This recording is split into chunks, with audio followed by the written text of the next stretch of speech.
What's up, everybody? Lots of people are stressing out about all the stuff going on in the church, all the different things with the synod, with the bishops, with the pope, all of that stuff. And some people have said, Keith, when are you going to say something about this? Well, sometimes the best thing to do when you want to think about things is just to hop on the bike and go for a ride. So that's what we're going to do today, and I'll share some of my thoughts with you guys as we head out on the road. So how you doing with all the garbage going on in the Catholic Church? You know, a lot of people ask me, Keith, how do you handle that? And I'll tell you, here's how I handle that. I go for a ride. I might say, what are you talking about? You go for a ride? You're just going to ignore it?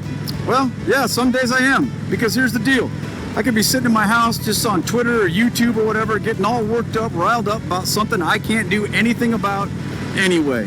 You see, here's the deal, my friends. When I was a Protestant, I watched my church basically implode because of some of the same issues that people are dealing with right now when it comes to the Catholic faith.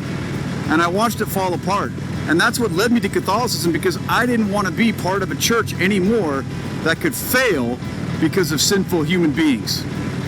So for me, being Catholic isn't about getting all worked up about the bad stuff that's happening. It's focusing on the promise that the gates of hell will not prevail against the church.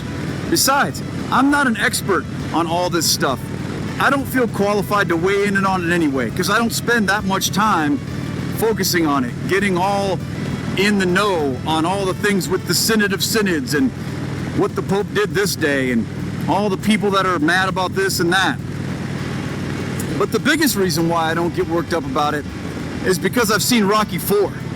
Maybe going, what in the world? Rocky IV? What's that have to do with anything? Well, because here's the deal. You know how it is, Rocky IV. He fights Ivan Drago. And when you see Rocky come out against Ivan Drago, the giant Russian dude, you're like, there's no way that he can win. As a matter of fact, Adrian even says, you can't win. So it seems hopeless. It looks lost. But when we watch Rocky, he takes a beating and a beating and a beating, but he never gets knocked out. And we've seen this before, because it's Rocky IV. It's not the first one. So we know that whatever happens to Rocky, no matter how much punishment he takes, no matter how bad it seems, we know that in the end, he's going to be standing. And my friends, that's exactly what happens in Catholicism. The church has its problems. The church has its issues. The church has its enemies.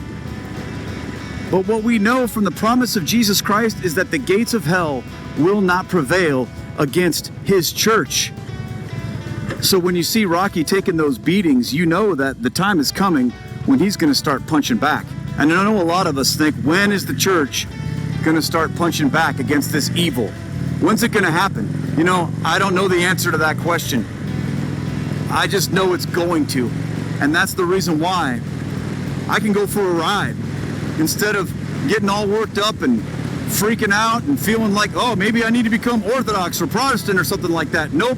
Friends, I'm not about to leave this promise of the church that the gates of hell will not prevail against, because we know ultimately in the end that our Lord will prevail and that the Immaculate Heart of Mary will triumph over evil.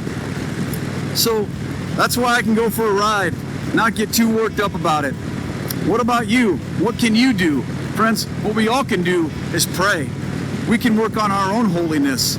We can work on our own perseverance, most of all. So that's what I'm going to do.